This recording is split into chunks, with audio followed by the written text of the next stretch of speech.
here we have a lawn in Wickliffe, Ohio that's got some large nondescript brown areas. And in the middle of September here in Cleveland, that's a suspicious sign. So I'm going to do some probing, see if we can figure out what that is. I'm going to head over here and do the same thing. Nothing really going on there. Let's look in this spot. Ooh, this spot's going to come up easily. Uh-oh. So we just see one so far, but I notice how there's just no resistance. And there's supposed to be resistance. So let's just watch here for a minute. So the grubs will feed on the root system. And sometimes they'll burrow into the soil. They'll be a little bit shy. Oops, there's one.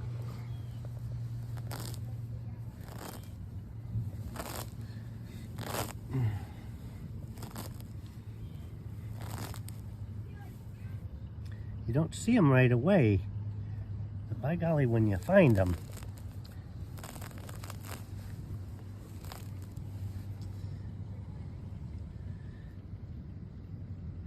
so grubs are the offspring of beetle, which come out earlier in the season and feed on certain plant material, and then they mate and lay eggs.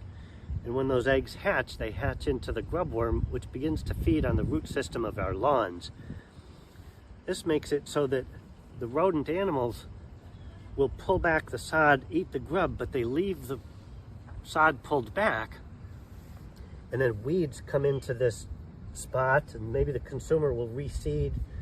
But if the seed type isn't consistent with what was put there in the first place, now you've got an empty spot. Now here at Ecolawn, all of our programs include grub protector because we don't want you to experience this problem, because we think that's the right thing to do.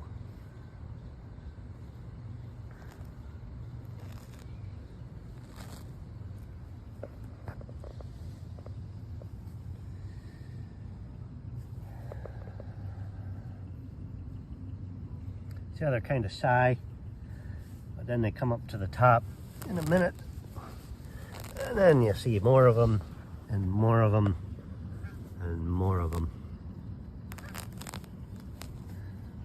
And I could just keep going here. There's one up there in the...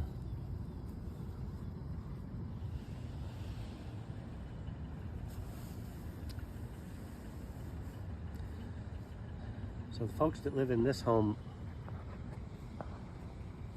called us because they weren't pleased with their original service. They were concerned about brown areas and weeds, and it's sad because they didn't know about this. So at Ecolawn, we want an educated consumer. We want you to know what's going on in your yard.